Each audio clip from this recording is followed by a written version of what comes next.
Welcome back दोस्तों। आज मैं लीजेंड ऑफ द ब्लू सी के थर्ड एपिसोड को एक्सप्लेन करने जा रही हूँ। पिछले एपिसोड में दामयोंग जलपरी से मिलने के लिए जाता है और जलपरी से पूछता है कि तुम्हारा नाम क्या है।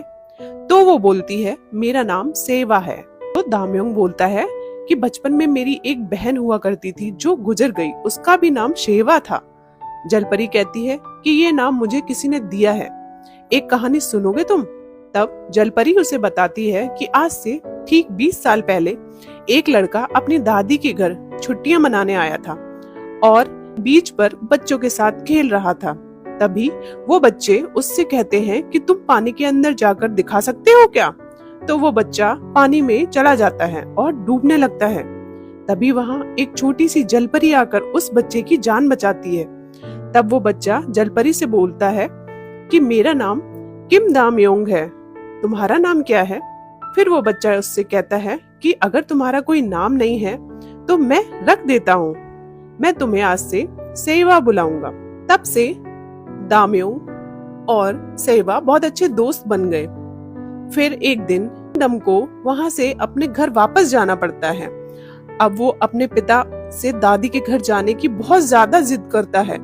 तब उसके पिता दादी के घर जाने की परमिशन दे देते हैं, पर इस शर्त पर कि वो वहाँ पे पढ़ाई बहुत ज्यादा मेहनत करेगा। दामयोंग सेवा के लिए अपने घर से अलग अलग प्रकार की खाने की चीजें ले जाया करता था जो जलपरी को बहुत ज्यादा पसंद आती थी। अब एक दिन दामयोंग कहता है कि कुछ दिनों में मेरी शादी होने वाली है। तब सेवा उससे पूछती है कि शादी क्या होता है। दामयोंग बताता है कि मुझे जिंदगी भर किसी और लड़की के साथ रहना पड़ेगा और फिर मैं तुमसे मिलने भी नहीं आ सकता। ये सुनकर जलपरी बहुत दुखी हो जाती है। तब दामयोंग उससे पूछता है कि क्या तुम जमीन पर नहीं रह सकती। जलपरी बताती है कि जब मैं बड़ी हो जाऊंगी तब ही मैं जमीन पर रह सकती हूँ। दिखाया जाता है कि दोनों बहुत दुखी हैं और जलपरी रो रही है। फिर वो वहां से चली जाती है और वहां पर एक मोती गिरा हुआ होता है और हमें ये पता चलता है कि जलपरी के आंसू से मोती बनता है। अब दामयोंग किसी और से शादी कर लेता है। शादी की पहली रात को ही वो अपनी बीवी को अकेला छोड़कर शेवा से मिलने के लिए चला जाता है। वो शेवा को बहुत बुलाता है लेकिन वो नहीं आती, इसलिए वो जानबूझकर पानी में कूद जाता है और डूबने लगता है। तब जलपरी उसे बचाने आती है और सेवा दामयोंग को किस करती है। हमें बताया जाता है कि जलपरी चाहे तो अपने किस से याददाश्त को मिटा सकती है।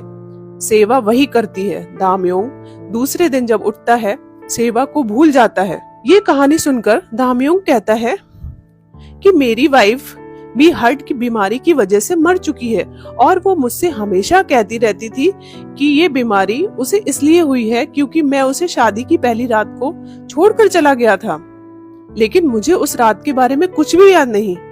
अब दामयोंग कुछ सोचता है, फिर जलपरी से पूछता है कि वो लड़का मैं ही हूँ क्या। सेवा कुछ नहीं कहती, वो समझ जाता है। अब सीन शिफ्ट होता है प्रेजेंट टाइम में, जब जलपरी जॉन्जी को बचाने आती है और जॉन्जी देख लेता है कि वो जलपरी है, इसलिए जलपरी उसे किस करती है और उसकी यादों से खुद को मिटा देती है।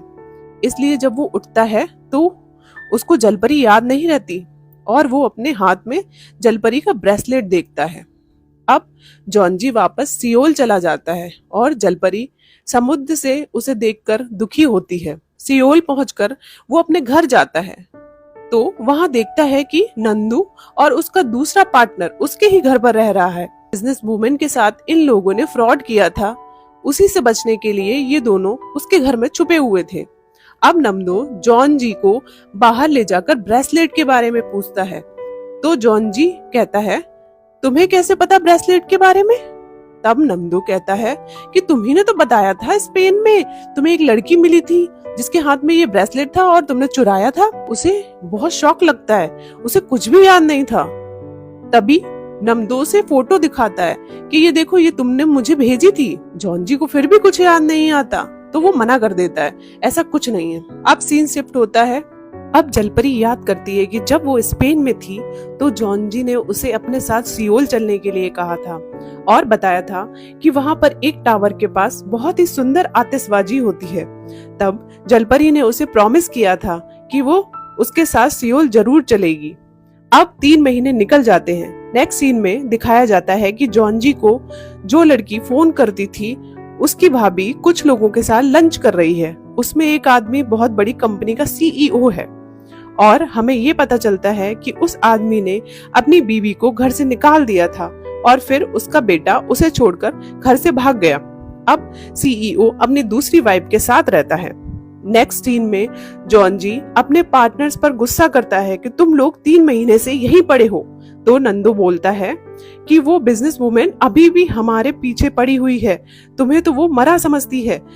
फिर जॉन जी उसे कुछ नहीं कहता और यहाँ जल परी समुद्र में सबसे पूछ पूछ कर सियोल जा रही थी। एक आइलैंड पर पहुंचकर जल परी कुछ औरतों से पूछती है कि क्या ये सियोल है, तो वो औरतें मना कर देती हैं। अब जल परी और ज्यादा परेशान हो जाती है, कहती है मैं इतना तैर कर आ गई हूँ, अब मुझे कितना तैरना पड़ेगा। वो लेडीज भी सियोल जा रही थी, इसलिए जल परी को भी छोड़ देती हैं। सियोल में जल परी इतने सारे लोगों को देखकर घबरा जाती है, सोचती है इन सब में मैं जॉन जी को कैसे ढूंढूंगी। अब सीन शिफ्ट होता है जॉन जी पर। वो अपनी अलमीरा खोलता है और एक पायलट की ड्रेस निकालता है और अपने दोस्तों के साथ कहीं चला जाता है। इधर जलपरी को बहुत भूख लगी थी तो वो खाना मांगती है, पर उसके पास पैसे नहीं थे, इसलिए कोई उसे खाना नहीं देता। जलपरी देखती है कि कुछ लड़कियां एक लड़की को परेशान करके पैसे छीन रही थी। तभी वो एक छोटी बच्ची के साथ वही करने का ट्राई करती है। तब वो बच्ची उससे कहती है कि तुम्हें शर्म नहीं आती, एक छोटी बच्ची के साथ ऐसा करती हो, और उसे डांटती है। पर वो जलपरी को खाना भी खिलाती है। जलपरी उस बच्ची से दोस्ती कर लेती है। अब बच्ची वहां से चली जाती है और कुछ पैसे जलपरी को दे देती है और कहती है कि अपने लिए एक जॉब ढूंढ लेना। जलपरी और जॉन जी आसपास होते हैं लेकिन फिर भी मिल नहीं पाते। अब जॉन जी एक लिफ्ट से ऊपर जा रहा है। उसी लिफ्ट में वो बिजनेस वुमेन भी है जो जॉन जी को पहले तो नहीं पहचानती, फिर पहचान लेती है और बोलती है कि तुम वही हो ना जिसने मेरे साथ फ्रॉड किया था। तभी जॉन जी उसके ऊपर मैजिक कर देता है और उसे हिप्नोटाइज कर देता है। अब उस लेडी को ऐसा दिखने लगता है कि उसका बेटा बिल्डिंग से नीचे लटक रहा है और वो उसे बचाने की बहुत कोशिश कर रही है, लेकिन उसका बेटा बिल्डिंग से नीचे गिर जाता है। वो बहुत रोती है। अब जॉन जी बोलता है ये दर्द हमेशा याद रखना, जिस औरत के बेटे ने तुम्हारे बेटे की वजह से सुसाइड की है उसे भी ऐसा ही दर्द हो रहा होगा। अब वो बिजनेस वुमेन समझ जाती है कि उसके बेटे की गलती है और जॉन जी और उसके दोस्तों को माफ कर देती है। नेक्स्ट सीन में दिखाते हैं कि जलपरी एक भिखारन से दोस्ती कर लेती है और वो उसे बताती है कि खाना और कपड़े फ्री में कहाँ मिलेंगे। तो जलपरी वहां से एक कोट निकालकर पहन लेती है। वो भिखारन पहले अमीर थी, फिर बैंकरप्ट हो गई थी, इसलिए अब वो सड़क पर थी। जलपरी उसको बताती है कि वो जॉन जी को ढूंढ रही है, तो वो उसको आइडिया देती है कि अपने बॉयफ्रेंड को उस जगह पर ढूंढो जिसका उसने कभी नाम लिया हो। जलपरी को याद आता है बिल्डिंग 63, जहां पर वो आतिशबाजी देखा करता था। अब दिखाते हैं कि जलपरी के पास कम पैसे थे, लेकिन बस ड्राइवर उसे फिर भी बिल्डिंग 63 छोड़ देता है। वहां पहुंचकर वो एक्वेरियम एरिया में जाती है, जहां बहुत सारी मछलियों को देखकर वो कहती है कि अब मैं भूखी नहीं रहूंगी, अब मैं अपनी भूख को मिटा सकती हूँ। अब जो लड़की जॉन जी के पीछे पड़ी है वो अपनी मेड से खाना बनवा रही है, क्योंकि आज किसी का बर्थडे है और वो मेड उससे कहती है कि आज मेरे बेटे का भी बर्थडे है। उसे ये समुद्री पौधों का सूप बहुत ही पसंद था। अब वो खाना लेकर जॉन जी के पास जाती है और मैंने तुम्हारे लिए खाना बनाया है ऐसा कहकर उसे वो खाना देती है। जॉन जी को सूप पीते ही अपने माँ की याद आती है। दूसरी तरफ वो मेड अपने बेटे की फोटो देखती है और हमें पता चलता है कि जॉन जी ही उसका बेटा है। जॉन जी भी उसी एक्वेरियम में जाता है क्योंकि वो अपनी हर बर्थडे पर अपनी माँ के साथ वहीं जाया करता था। तभी जलपरी जॉन जी को देख लेती है और उसे बुलाती है, पर वो उसकी तरफ नहीं देखता। वो फिर से कोशिश करती है और इस बार जॉन जी पलटकर देखता है, पर वो जलपरी को पहचान नहीं पाता और वहां से चला जाता है। जलपरी एक्वेरियम से निकलकर जॉन जी की तरफ भागती है।